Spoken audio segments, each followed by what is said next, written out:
Salut les Blaugrana, bien ou quoi les phénomènes? Ce soir, match, le FC Barcelone affrontera l'AC Milan. Aux dernières nouvelles qu'on a, Ousmane Dembélé ne devrait pas participer à ce match. J'attends confirmation, je vous le dis car ça vient tout juste de sortir il y a à peine quelques minutes, mais ce n'est pas encore officiel. Après, ça paraît logique. Ousmane Dembélé, qui est si proche du Paris Saint-Germain, ne va pas jouer ce soir contre l'AC Milan. Par contre, il y en a un autre qui devrait avoir quelques minutes de temps de jeu car il impressionnerait Xavi. Je pense que beaucoup parmi vous vont deviner de quel joueur je parle avant même de vous le montrer durant la vidéo actualité.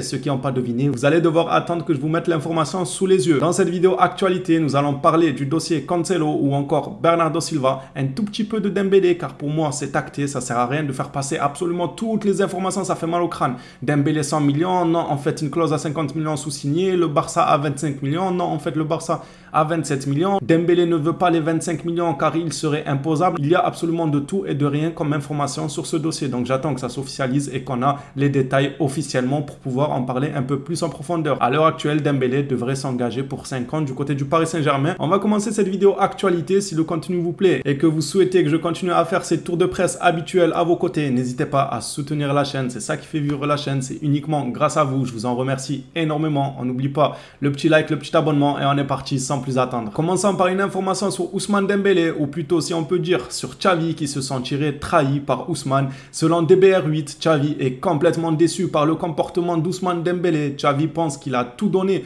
pour le faire progresser sur le terrain, a changé l'opinion de beaucoup de gens à son sujet et a tout essayé pour le garder. Ça, c'est totalement vrai. C'est vrai que Xavi a fait progresser Dembélé en quelque sorte. Il a aussi participé au fait que l'opinion des supporters change vis-à-vis de ce dernier. On ne peut pas lui enlever ça à Xavi, c'est sûr, mais pour moi, il en a trop fait sur Dembélé. Ouais, il va devenir le meilleur. Il est encore là il y a 2 semaines, je vous partage des informations. Il nous disait exactement la même chose que la saison dernière. Je l'ai déjà dit. Dembélé peut devenir le meilleur ailier du monde, c'est bon. Il a plus 16 ans et demi, Dembélé, il faut lui dire. Il confond Dembélé et Yamal ou c'est comment? Il faut lui dire que le gars là, il a 26 ans, il part sur ses 27 ans. Il est tout le temps blessé, c'est quand qu'il va devenir le meilleur ailier en fait? Toutes les saisons, il nous cassait la tête avec ça. Ça va être le meilleur ailier, ça va être si. C'est vrai qu'il lui a tout donné Xavi. Je peux comprendre qu'il s'est senti trahi, mais normalement, il ne devait pas donner autant de confiance à quelqu'un qui était aussi peu régulier dû à ses blessures. Ce n'est que mon avis. Maintenant, Xavi a fait ça pour le mettre en confiance. Il est coach avant tout. Il devait voir que le joueur mentalement, ça ne devait pas être au top dû à ses blessures, etc.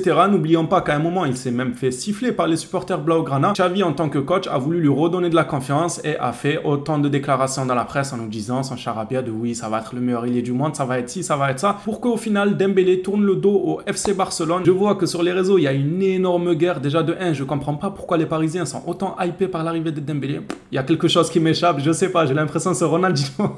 Franchement, là, j'ai juste hâte d'être à la moitié de la Ligue des Champions et de voir Dembélé à l'infirmerie. On lui souhaite pas, sincèrement. Même s'il nous tourne le dos, tout ça, on lui souhaite pas. Mais si ça venait à arriver, bah, je dirais à nos collègues parisiens, vous étiez hypés comme si c'était Cristiano Ronaldo 2016, alors que le gars, il est tout le temps blessé. Et même des fois, il est là et c'est un fantôme. Donc pourquoi ils sont autant hypés? Pour moi, c'est juste parce que c'est un joueur du Barça. Franchement, je vous le dis, Ousmane Dembélé, s'il joue à Aston Villa ou dans un autre club, par exemple Manchester United ou autre, je pense qu'il y aurait beaucoup plus de Parisiens qui seraient un peu méfiants vis-à-vis de son arrivant. Il va se blesser chez nous, il n'est pas régulier, il est amené à énormément de blessures, tout ça. Mais vu que c'est le Barça et qu'il y a un antécédent, la remontada, Neymar, la clause qui saute à plus de 200 millions, eh ben ça crée une petite rivalité encore une fois. Il saute dessus pour dire ah, Dembélé, on est hype, on est...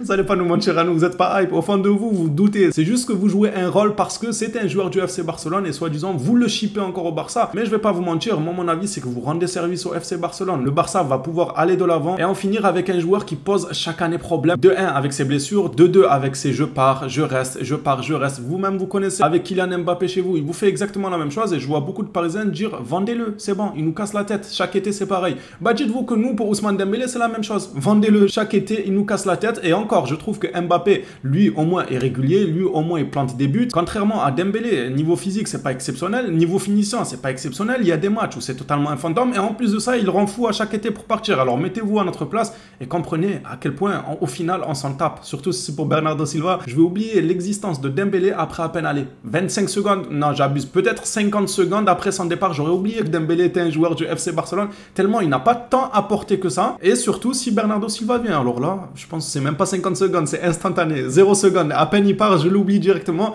Si jamais Bernardo Silva, mais bon on va pas trop rêver, ça risque d'être compliqué. Je peux comprendre que Xavi est trahi. Passons maintenant à la suite de l'actualité. Deco lui de son côté aurait averti le FC Barcelone depuis des semaines qu'Ousmane Dembélé pouvait quitter le club et Mathieu Alemany n'avait même pas voulu le renouveler son contrat l'année dernière. En premier lieu, Alemany n'avait n'avait pas voulu renouveler Dembélé l'année dernière et je le comprends totalement. Après, en réalité, il serait parti libre l'année dernière. Là, c'est déjà ça. Au moins, tu prends 27 millions, il libère de l'espace dans le fair play financier. On va dire que casser pour casser, autant récupérer un petit morceau, quoi. Pour eux, la situation n'est pas une surprise. Je suis content quand même qu'au sein du staff, c'est pas des dormeurs. Il n'y a que Xavi qui dort. Le pauvre, non, il me fait de la peine, Xavi. Il avait une totale confiance en Dembélé, une confiance aveugle en Ousmane Dembélé pour qu'au final, là, il est en dépression. Il a fait un burn-out, Xavi. Allez rester avec lui dans sa chambre d'hôtel. Ne le laissez pas sans surveillance. On ne sait pas ce qu'il pourrait se faire. Heureusement que de l'autre côté, Deco et Alemani, eux, sont un peu plus éveillés et ont compris la stratégie de Dembélé, qu'il ne fallait absolument pas lui faire confiance car le joueur pourrait les malmener d'une seconde à l'autre. On se bouge déjà pour remplacer Ousmane Dembélé du côté de la Catalogne. Selon Elena Congis, Barcelone a commencé à chercher un remplaçant pour Dembélé. Alors hier, le nom de Leroy Sané était sorti. Aujourd'hui, on apprend que Leroy Sané ne serait pas forcément tenté pour une arrivée du côté du FC Barcelone. Aujourd'hui, c'est le nom de Doku qui est sorti. Je ne sais pas si je prononce bien ou pas, mais c'est celui-ci qui est sorti. Et apparemment, Joao Félix et Carrasco, qui sont sortis eux aussi plus tôt dans la journée, à l'heure actuelle ne font pas partie de cette liste-là de remplaçants d'Ousmane Dembélé. Au club, ils attendent le prix du transfert final pour Dembélé, histoire d'y voir un peu plus clair et voir sur qui il se jette réellement. Allons sur le rectangle vert maintenant. Selon Marca, Rafinha et Gundogan se chargeront des coups francs pour la saison à venir et Lewandowski, quant à lui, se chargera des penalties. On en a parlé rapidement hier. Aujourd'hui, l'information est ressortie d'après fan Javi Miguel. La possibilité d'avancer l'arrivée de Vitor Roque cet été est étudiée très sérieusement du côté du FC Barcelone. Moi, j'espère juste qu'ils feront Joao Félix. Si jamais Bernardo Silva ne vient pas, j'aimerais que Joao Félix soit une réelle piste, même si pour l'instant Xavi ne le veut pas forcément. Franchement, si on n'arrive pas à faire Bernardo Silva et qu'on ramène Vitor Roque dès cet été, plus Joao Félix, moi ça me va. Bien sûr, on rajoute le petit Cancelo en défenseur droit. On en a extrêmement besoin. Si le mercato ressemble à ça, Vitor Roque qui arrive cet été, plus Joao Félix, plus Cancelo, moi ça me va. Pour moi, ça sera vraiment un mercato grandiose. Je ne demanderai pas plus en cas où ce n'est pas possible de ramener Bernardo. Abdé, lui, de son côté, est très attentif à la situation du club. Abdé est très attentif au mouvement que le club peut effectuer dans les prochaines heures. Le Marocain est très clair, soit il parie sur lui pour avoir des minutes, soit il choisit de partir. Et l'équipe qui est la plus proche d'enrôler Abdé sous forme de prêt, apparemment, encore une fois, serait le Betis. La piste Cancelo existe bel et bien. Ce n'est pas forcément une fake news, le Barça le veut réellement. Maintenant, à voir à quel pourcent cette opération peut être faisable. Selon Fabrizio Romano, le Barça veut utiliser une part du fair play financier créé par le départ d'Ousmane Dembélé pour financer une probable arrivée de Cancelo. Venons-en au dossier de Bernardo Silva. Selon Matt Moretto, Bernardo Silva a arrêté son départ vers le Paris Saint-Germain. Et ça, c'est une information vraie. Apparemment, le Paris Saint-Germain ne s'intéresse plus du tout à Bernardo Silva car d'un côté, City a déclaré que leur joueur était intransférable et de l'autre côté,